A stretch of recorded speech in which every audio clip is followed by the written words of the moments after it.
अस्सलाम वालेकुम students, I hope कि आपको फ़र्स्ट लेसन की समझ आ गई होगी।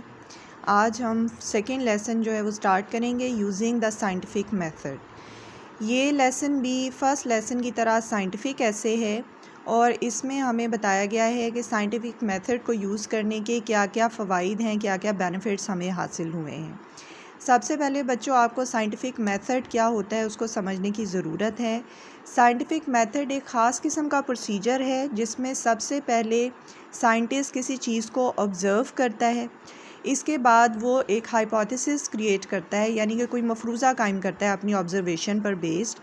इसके बाद वो उस हाइपोथेसिस को या मफरूज़े को टेस्ट करता है, यानी एक्सपेरिमेंट्स करता है, तजुर्बात करता है और फाइनली अगर उन तजुर्बात से कोई चीज़ साबित हो जाती है तो उसको साइंटिफिक फैक्ट का दर्जा दे दिया जाता है।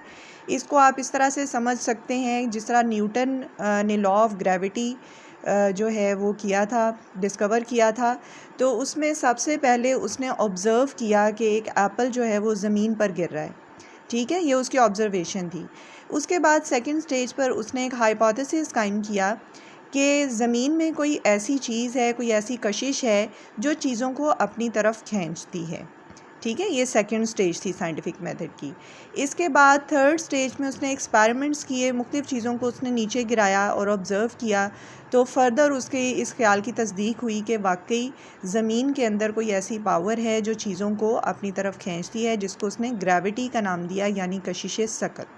और उसके बाद ये साइंटिफिक फैक्ट बन गया जिसको आज तक हम सब मानते हैं।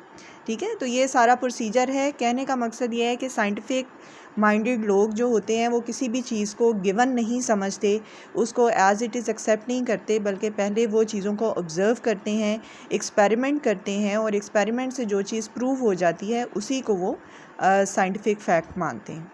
ठीक है, तो ये तो उसका इंट्रोडक्शन था। इसके बाद हमें ये बताया गया है, इसमें हेडिंग्स आप देख सकते हैं कि मौजूद है। मुख्तलिफ़ हेडिंग्स में साइंटिफिक मेथड ने किस तरह से मुख्तलिफ़ फील्ड्स में किस तरह से साइंटिफिक मेथड ने हमें हेल्प किया है और क्या क्या बेहतरी हमारी लाइफ में साइंटिफिक मेथड की वजह से आई है। सबसे पहला पॉइंट है बेटर कंट्रोल ऑफ डिज़ीज़, यानी कि मेडिकल फील्ड के अंदर क्या साइंस का जो है कंट्रीब्यूशन है, साइंस ने किस तरह से हमारी लाइफ को इम्प्रूव किया है। इसमें बच्चे जो फर्स्ट है paragraph better control of disease के अंदर, उसमें हमें बताया गया है कि पास्ट में हेल्थ की क्या सिचुएशन थी। ठीक है, पास्ट में हमें बताया गया है कि 7 आउट ऑफ 8 बेबीज़, यानी 8 में से 7 बच्चे जो पैदा होते थे वो 1 साल की उम्र तक पहुंचने से पहले ही उनकी डेथ हो जाती थी, क्योंकि डिज़ीज़ की प्रॉपर अंडरस्टैंडिंग नहीं थी। डिज़ीज़ को कंट्रोल करने के मेथड्स हमें मालूम नहीं थे। तो अगर कोई बहुत ज़्यादा स्ट्रॉन्ग जो है बच्चा होता और वो 1 साल की उम्र को पहुंच जाता, उसके बाद भी हमें बताया गया कि बहुत सारे उसके सामने जो है चैलेंजेस होते थे। मुख्तलिफ़ डिजीज़ उसको कैच करने के लिए तैयार खड़ी होती थी। इसमें मुख्तलिफ़ डिजीज़ के नाम हमें बताए गए हैं, जैसे मीज़ल्स है, whooping cough, स्कारलेट फ़ीवर, माल्टा फ़ीवर, डिप्थीरिया, ये सारी जो चीज़ें हैं। और इवन इन्फ्लुएंज़ा हमें बताया गया है, जो एक कॉमन डिज़ीज़ आजकल समझी जाती है, लेकिन तब क्योंकि इसको कंट्रोल करने का कोई तरीका हमारे पास मौजूद नहीं था, तो एक बार ये शुरू हो जाती थी तो ये एक वबा की शक्ल इख्तियार कर लेती थी, एपिडेमिक बन जाती थी। ठीक है, लेकिन अब साइंटिफिक एडवांसमेंट की वजह से, साइंटिफिक नॉलेज की वजह से हमें पता है कि हमने डिज़ीज़ को कैसे कंट्रोल करना है। जर्म्स की थेरी हमें पता है कि डिज़ीज़ क्यों जो है क्रिएट होती है, और अगर हम उसकी कॉजेज़ को कंट्रोल कर लें तो हम डिज़ीज़ को कंट्रोल कर सकते हैं। इसी तरह से मुख्तलिफ़ किस्म की अद्वियात जो हैं, मेडिसिन्स, वो फ़ील्ड में आ चुकी हैं। मुख्तलिफ़ बीमारियाँ जो पहले लाइलाज समझी जाती थी, अब उनका इलाज मुमकिन है। तो पहले राइटर्स का ये कहना है कि पहले जो है एवरेज ह्यूमन लाइफ 30 इयर्स होती थी, लेकिन अब 70 इयर्स तक पहुंच चुकी है, यानी मोर देन 30 इयर्स, तकरीबन 40 इयर्स जो है वो एवरेज ह्यूमन लाइफ में ऐड अप हो चुके हैं। और ये सब कुछ कैसे पॉसिबल हुआ है? ये सब कुछ साइंटिफिक मेथड को यूज़ करने से पॉसिबल हुआ है। साइंस ने ये सारे बेनिफिट्स हमारी लाइफ के अंदर हमें दिए हैं। ठीक है बच्चे, ये फर्स्ट पॉइंट था। इसके बाद सेकंड पॉइंट जो है better sanitary conditions. Sanitary conditions क्या होता है? सेहत व सफाई की सूरत हाल, सफाई जो है वो कैसी थी। इसमें भी हमारे सामने कंपैरिजन रखा गया है, पास्ट और प्रेजेंट को कंपेयर किया गया है। पास्ट में सैनिटरी कंडीशंस या सफाई की सूरत हाल बिल्कुल भी अच्छी नहीं थी। वेस्टर्न सिटीज़ की बात हो रही है कि वहाँ पर स्ट्रीट्स जो हैं वो अनपेव्ड होती थी, यानी कि कोई फुटपाथ वगैरह नहीं बने होते थे, नैरो स्ट्रीट्स होती थी। उसके अंदर हाउस होल्ड गार्बेज फेंक दिया जाता था। जानवर आज़ादाना तौर पर वहाँ पे फिरते थे और मतलब लिटर जो है वो हर जगह पर मौजूद होता था। सफाई का बिल्कुल भी ख्याल नहीं रखा जाता था।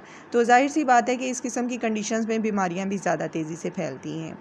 इसके अलावा क्या है, पीने का पानी जो है वो अवेलेबल नहीं था। ज़्यादातर लोग वेल्स यानी कुओं से पानी भरने के लिए जाते थे और जाहिर सी बात है कि वो बहुत ज़्यादा अवेलेबल नहीं होता था, सिर्फ पीने के लिए इस्तेमाल होता था। सफाई के लिए, धोने के लिए ये इन चीज़ों का कॉन्सेप्ट नहीं था पहले। ठीक है, अब क्या हुआ है, जो सेकंड पैराग्राफ सैनिटरी कंडीशंस का है उसमें हमें बताया गया है कि बहुत ज़्यादा सफाई की सूरत हाल बेहतर हो चुकी है प्रेजेंट टाइम में। एक तो ये कि हमें साइंस ने ये बताया है कि सफाई रखना बहुत ज़रूरी है। अगर आप सफाई का ख्याल नहीं रखेंगे तो बहुत सारी डिजीज़ का शिकार हो सकते हैं। तो उसके लिए अब बाकायदा सिटीज़ के अंदर सैनिटेशन के यानी सफाई के डिपार्टमेंट्स बनाए गए हैं जो इस चीज़ के लिए रिस्पॉन्सिबल होते हैं कि वो हर जो है स्ट्रीट्स वगैरह की सफाई का ख्याल रखें। जो भी हाउस होल्ड गार्बेज है उसको भी मैनेज किया जाता है, उसको इकट्ठा किया जाता है। इसके बाद इन सारी चीज़ों को डिस्पोज़ल प्लांट्स तक लेकर जाया जाता है ताकि इनको ज़ाया किया जा सके और मुनासिब तौर पे इनका कोई हल निकाला जा सके। इसी तरह से जो सूअज है, जो गंदा पानी घरों में से निकलता है, उसको भी सील्ड पाइप्स की मदद से घरों से दूर ले जाया जाता है और वहाँ पर उनको डंप कर दिया जाता है, उनको मुनासिब तौर पे उसका ट्रीटमेंट कर दिया जाता है।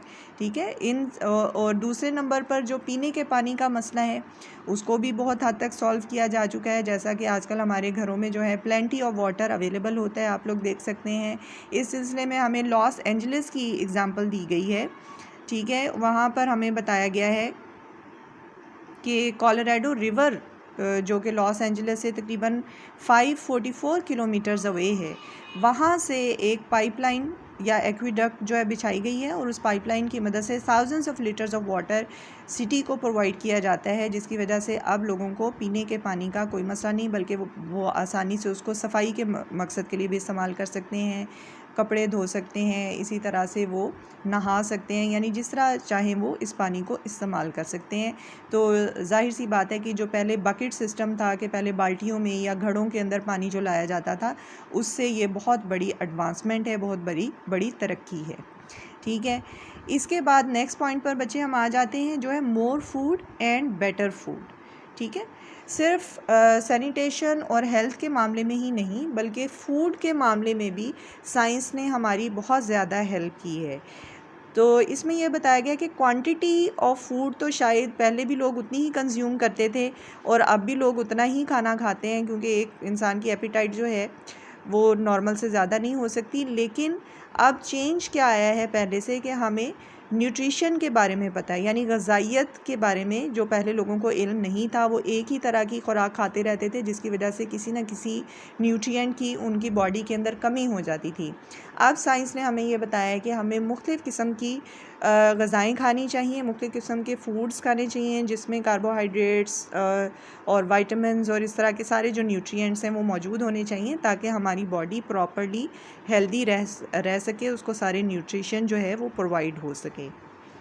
इसके अलावा प्रोडक्शन जो है फ़ूड की वो भी पहले से काफ़ी ज़्यादा बेहतर हो गई है, क्योंकि पहले लोग ख़ुद ही अपना फ़ूड प्रोड्यूस करते थे। यानी अगर किसी को वेजिटेबल चाहिए तो उसको ख़ुद ही वो वेजिटेबल उगानी पड़ती थी, वो अपने गार्डन में उसको प्लांट करते थे और जितनी वेजिटेबल्स वो प्लांट करते थे वही उनको अवेलेबल होती थी।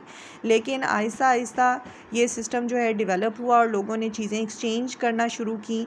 इसके बाद साइंटिफिक मशीनरी जब आई है तो फ़ूड की प्रोडक्शन बहुत बेहतर हो गई है। ज़राअत के अंदर, एग्रीकल्चर के अंदर अब आप देख सकते हैं कि मशीनों की मदद से सारा काम किया जाता है, जिसकी वजह से हमें पहले से कहीं ज़्यादा फ़ूड अवेलेबल होता है।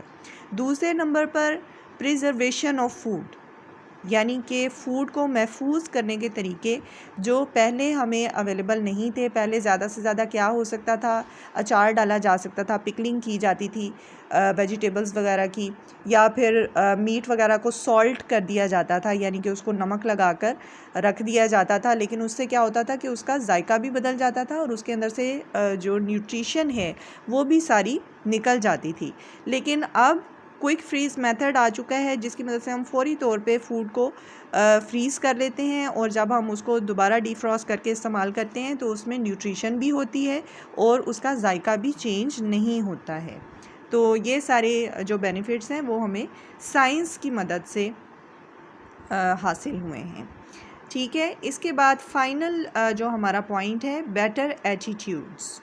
ठीक है, बेटर एटीट्यूड्स से क्या मुराद है, इसमें वही साइंस का जो मैंने आपको बताया है कि साइंटिफिक माइंडेड लोग, उनकी सोच जो है वो आम लोगों से डिफरेंट होती है। आम लोग क्या है कि वो सुपरस्टिशियस होते हैं, जैसे हमारे मुल्क के अंदर काफ़ी ज़्यादा सुपरस्टिशंस पाए जाते हैं। सुपरस्टिशंस क्या होते हैं, तवहम परस्ती, वहम करना, कुछ चीज़ों से बिला वजह डरना, जो चीज़ें आप एक्सप्लेन नहीं कर सकते उनको आप जो हैं कोई जिन्नों भूतों की कारस्तानी समझ लेते हैं, या फिर आप सुपर नेचुरल किस्म की रीज़न्स उनके लिए देते हैं।